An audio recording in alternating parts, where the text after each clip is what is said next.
Huzurabad MLA పాడి కౌశిక్ రెడ్డికి బంజారాహిల్స్ పోలీసులు నోటీసులు ఇచ్చారు. ఎల్లుండి ఉదయం 10 గంటలకు విచారణకు రావాలని ఆదేశించారు. బంజారాహిల్స్ సీఐ విధులకు ఆటంకం కలిగించారని ఆరోపిస్తూ నోటీసులు జారీ చేశారు పోలీసులు. అయితే ఈ నెల 4వ తేదీన బీఆర్ఎస్ ఎమ్మెల్యే పాడి కౌశిక్ రెడ్డిపై పోలీసులు కేసు నమోదు చేశారు. ఆయనతో పాటు 20 మంది అనుచరులపై సైతం కేసు నమోదైంది. విధులను అడ్డగించడంతో పాటు బెదిరింపులకు దిగారని ఇన్స్పెక్టర్ రాఘవేంద్ర ఫిర్యాదు చేయగా పోలీసులు కేసు నమోదు చేసి దర్యాప్తు చేపట్టారు.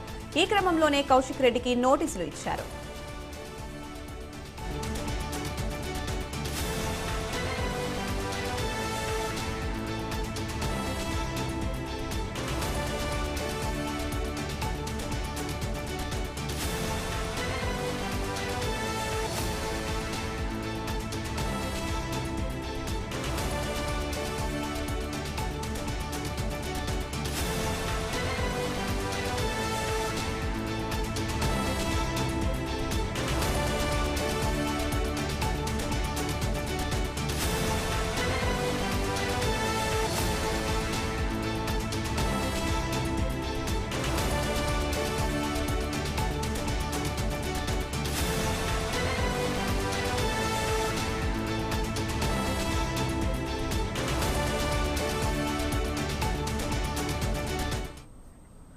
హుజూరాబాద్ ఎమ్మెల్యే పాడి కౌశిక్ రెడ్డికి బంజారాహిల్స్ పోలీసులు నోటీసులు ఇచ్చారు. ఎల్లుండి ఉదయం 10 గంటలకు విచారణకు రావాలని ఆదేశించారు. బంజారాహిల్స్ సీఐ విధులకు ఆటంకం కలిగించారని ఆరోపిస్తూ నోటీసులు జారీ చేశారు పోలీసులు.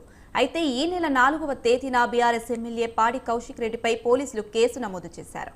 ఆయనతో పాటు 20 మంది అనుచరులపై సైతం కేసు నమోదైంది. విధులను అడ్డగించడంతో పాటు బెదిరింపులకు దిగారని ఇన్స్పెక్టర్ రాఘవేంద్ర ఫిర్యాదు చేయగా పోలీసులు కేసు నమోదు చేసి దర్యాప్తు చేపట్టారు. ఈ క్రమంలోనే కౌశిక్ రెడ్డికి నోటీసులు ఇచ్చారు.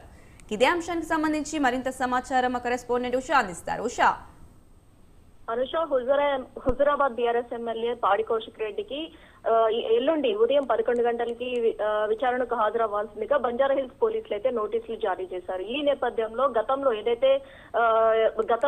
ఏదైతే తన ఫోన్ ట్యాపింగ్ కి గురైంది అని బంజారాహిల్స్ పోలీస్ స్టేషన్ కు వచ్చి ఫిర్యాదు ఇచ్చే నేపథ్యంలో విధుల్లో ఉన్నటువంటి ఆఫీసర్స్ ఎవరైతే ఉన్నారో సిఐ అలాగే తదితర విధుల్లో ఉన్నటువంటి పోలీస్ సిబ్బంది మీద అలాగే సిఐ మీద ఏదైతే దాడికి దిగడము అలాగే ఏదైతే దురుసుగా మాట్లాడడము ఈ నేపథ్యంలో విధి నిర్వహణలో ఉన్నటువంటి అధికారి మీద ఇలా మాట్లాడినటువంటి ఘటనకి సంబంధించి అతని మీద కేసు నమోదు చేసినట్టుగా అయితే తెలుస్తుంది. ఖచ్చితంగా దీనికి సంబంధించి విచారణకు హాజరవ్వాల్సిందిగా అలాగే తనతో పాటు ఆ రోజు వచ్చినటువంటి తన అనుచరులు ఎవరైతే ఉన్నారో అనుచరులతో సహా కౌశిక్ రెడ్డి మొత్తం కలిపి 20 మంది మీద బంజారాహిల్స్ పోలీసులు అయితే విచారణకు రావాల్సిందిగా నోటీసులో పేర్కొన్నట్టుగా తెలుస్తుంది. దీనికి సంబంధించి పాడి కౌశిక్ రెడ్డి ఈ నెల ఏదైతే 4వ తేదీ నమోదైనటువంటి ఈ కేసు ఏదైతే ఉందో దీనికి సంబంధించి ఎల్లుండి విచారణకు పాడి కౌశిక్ రెడ్డి హాజరవుతారా లేరా లేకపోతే బంజారాహిల్స్ పోలీస్ స్టేషన్ కి లీగల్ గా ఏదైతే తన అడ్వకేట్ ద్వారా ఏమైనా సమాచారం అందిస్తారా అనేది కూడా సర్వత్రా ఉత్కంఠగా ఉందనేసి తెలుస్తుంది. Anusha. Right Usha, thank you.